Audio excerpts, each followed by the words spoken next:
Meyer Lansky mübahisəsi olaraq Amerikanın ən şanlı qangsterlərindən biridir. O öldürülməyib, həbs olunmayıb və ya sərvətindən məhrum edilməyib. Qangster 81 yaşında Miami'də azadlıqda öz əcəli ilə vəfat edib. Onun həyatı pis nümunədir, lakin bu Hollywood filmi üçün əla əsasdır. Meyer Lansky Al Capone'un özü də daxil olmaqla bütün cinayətkar aləminin hörmət etdiyi Amerika mafiyasının əfsanəsidir. Meyer Lansky'nin dəqiq doğum tarixi məlum deyil. Ehtimal ki, 28 avqust 1900-cü ildə o vaxtlar Rus imperiyasının tərkibində olan Grodonda Yəhudi ailəsində anadan olub. 20-ci əsrin əvvəllər Rus imperiyasındakı Yəhudilər üçün çətin bir dövr olub. İcma üzvlərinə qarşı zorakılıqla müşahidə olunan qırğınlar və talanlar şəhər və qəsəbələrdə tez-tez baş verib. Qırğınlar bu ailənin də köçmək barədə düşünməyə məcbur edib. Bu yaşlı və gənc nəsillər arasında mübahisələr səbəb olub. Nənə və babaları Fələstinə getmək istəyiblər.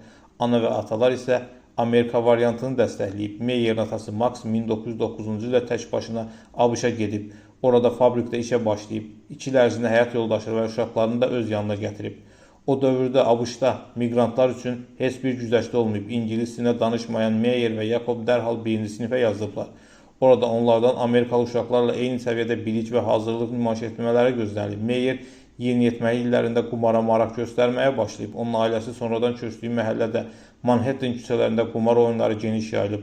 Meyer uzun müddət oyunçuları izləyib və bütün gizlinləri öyrənib. Fenomenal yaddaşa, müşahidə qabiliyyətinə və riyazi zəkaya malik olan Meyer mürəkkəb riyazi məsələləri zehnində həll edib.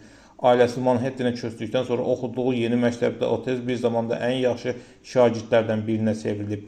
1921-ci ildə 19 yaşlı Meyer və 15 yaşlı Baxi bir dəstə yaradıb və hər cür pis əməllər törətməyə başlayıblar. Şantaj, döymə, asayiş pozma, kiçik qumar müəssisələri qurma, oğurluq, avtomobil qaçırma.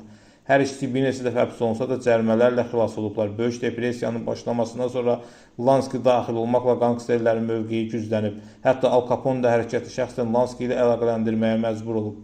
Lansky həmçinin Baham adalarında rəsmilərlə əlaqə qurub. Oradan konyak və arağı Floridaya gətirib.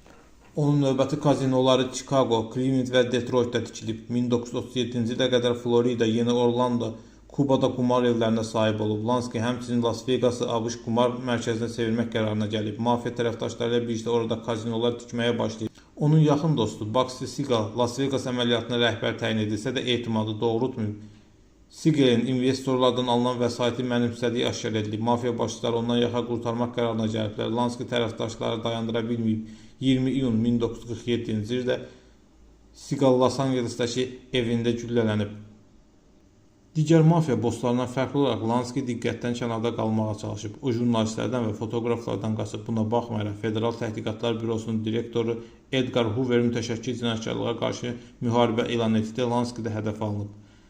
Agentlər ona izləyib, jurnalistlər onun heç bir hərəkətini gözdən qaçırmayıb. Amerika mediasında o tez-tez bossların bossu adlandırılıb. 1970-ci ildə vergidən yayılma ittihamından qorxan Lansky ABŞ-dan İsrailə qaçıb.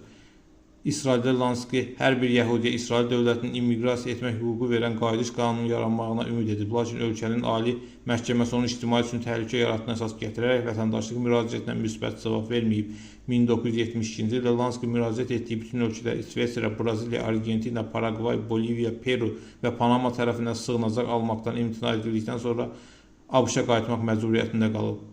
Sonda o vergidən yayılma ittihamları ilə məhkəmə qarşısına çıxıb. Lakin təqsirlənən şəxsin fiziki vəziyyəti pis olduğundan məhkəmə prosesi baş tutmayıb.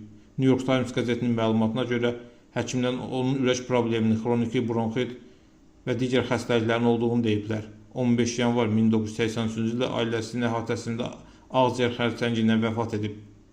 Onun son sözləri "məni buraxın" olub. Öldüyü zaman hesabında $57.000 olan Lansky'nin $300 milyon sərvətinin olması sonradan məlum olub. 40 il Federal Təhqiqatlar Bürosu onun işini araşdırıb, amma cüzi bir səhv tapa bilməyib.